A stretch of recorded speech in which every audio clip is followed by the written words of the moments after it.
Michael had lived in his quiet suburban home for over 20 years, never imagining that the greatest conflict of his life would come from people wearing badges and clipboards instead of uniforms. One warm afternoon, a loud knock echoed through his door. He expected a delivery, but when he opened it, two men in dark jackets stood tall, flashing what looked like police badges. "Sir, we need to discuss your compliance with the HOA," one of them said firmly. Michael's stomach dropped. He had never joined the HOA, and more importantly, he had no legal obligation to. His land predated the community's development, something he had proudly told them many times. But here they were, pretending to be something they were not. The promise of a peaceful evening turned into a scene straight from a drama. Michael studied their badges closely, and something felt off. The logos looked poorly printed, the plastic edges uneven. His heart raced, but he masked it with calm. "Officers, before we continue, may I ask which precinct you belong to?" he said, voice steady. The men hesitated, exchanged nervous glances, then one replied vaguely, "We're here under HOA authority." "You'll be fined if you don't comply." Michael's suspicion hardened into certainty. They weren't real police. They were imposters, sent by the HOA to intimidate him into joining. But what they didn't know was that Michael had a secret of his own, one that would change the entire game. Michael shut the door gently, leaving the fake officers standing confused on his porch. His hands trembled slightly as he walked into his study, pulling out a thick leather folder he hadn't touched in years. Inside lay a deed, signed decades ago, that revealed something extraordinary. Not only did his land exist outside the HOA's authority, but their entire office building sat partially on his property. He had kept this knowledge quiet, never wanting conflict. But now, they had crossed a line. That night, Michael called his son Ethan, a young attorney who had recently graduated. "Son," he said, his voice low but steady, "they tried to send fake cops to my door today. But I think it's time we show them what they've built their empire on." Ethan arrived the next morning with calm determination. He scanned the deed, then smiled with disbelief. "Dad, this isn't just leverage. This is the whole story. Their headquarters, the building they use to run every intimidation letter, every fine, sits on your land. If you push this, you could legally shut them down." Michael's heart pounded. He had spent years enduring their petty notices about fences, lawns, and parking, all while they operated illegally on his soil. Now he held the power. As sunlight streamed through the blinds, father and son exchanged a knowing look. For the first time in years, the balance of power shifted. And the HOA had no idea what storm was coming. Armed with copies of the deed and a newfound confidence, Michael and Ethan decided to confront the HOA directly. The following afternoon, they walked into the HOA's office, a modern building with glass doors and polished floors. The same two women who had often sent him letters sat behind a counter, surprised to see him. "Mr. Bennett, we weren't expecting you," one of them said cautiously. Michael placed the deed folder on the desk, sliding it toward them.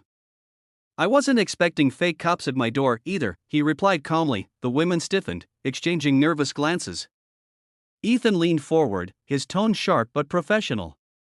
"Before you send anyone else pretending to be law enforcement, maybe you should check the property lines of this building." Confusion filled their eyes as they opened the deed, scanning the highlighted sections. Their expressions turned pale. This can't be right," one muttered. "It's very right," Ethan said. "You're operating on land that doesn't belong to you. Technically, this building sits on my father's property." Silence hung heavy in the office. Michael stood tall, his once nervous demeanor now replaced with quiet authority. For years, the HOA had tried to shrink him into submission. But today, he had reminded them, the ground beneath their feet wasn't even theirs. The women said nothing, but Michael could see it in their eyes, fear mixed with disbelief. This was only the beginning. The very next day, Michael received an official-looking letter in his mailbox. Unlike the petty violation notices, this one carried a tone of defiance. The HOA claimed his deed was outdated, that their property lines had been verified, and that he was misinterpreting ownership. Michael laughed bitterly as he read. They were scrambling, trying to hold on to control. But their words didn't match reality. Ethan reviewed the letter carefully and shook his head. "They're bluffing, Dad. I'll request official county records. Once we have that, there's no escaping the truth. While Ethan worked on gathering evidence, Michael noticed something strange in the neighborhood. Neighbors began whispering to him in the evenings, some offering support, others warning him to be careful. Word had spread that Michael had confronted the HOA with something powerful. One elderly neighbor, Mrs. Harper, confided in him. "We've all suffered under them. If what you're saying is true, you could free all of us." Michael hadn't thought of it that way. He was fighting for his dignity, his peace.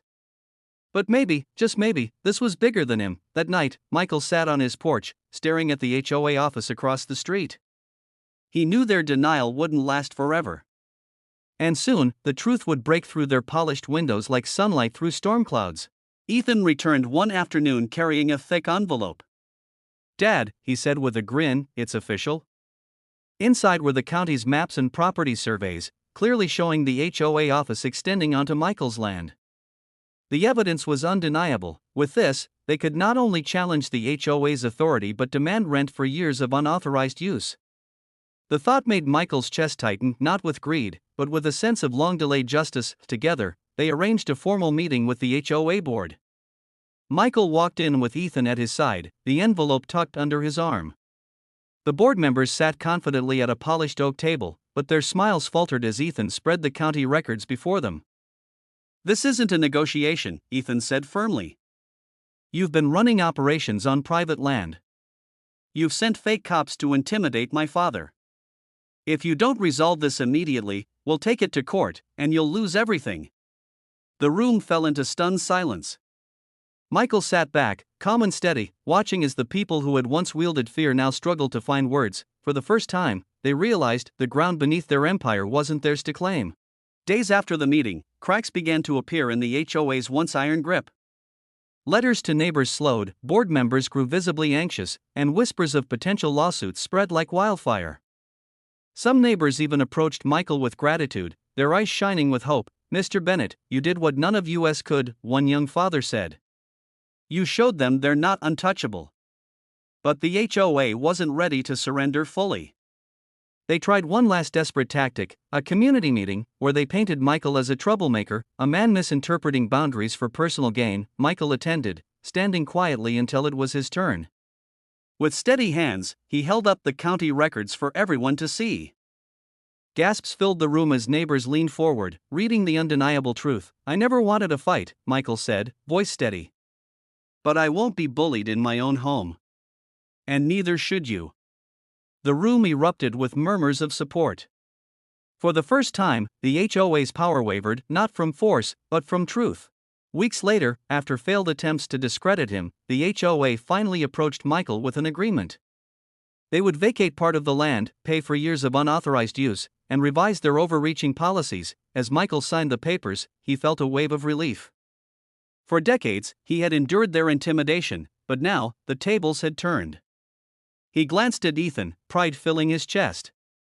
Together, they had transformed fear into courage, silence into victory. That evening, as the sun dipped below the horizon, Michael stood in his garden, breathing in the quiet air.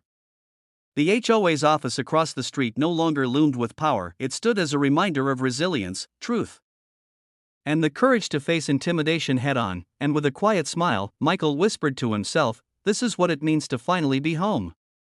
And that was the final twist in this unbelievable HOA story.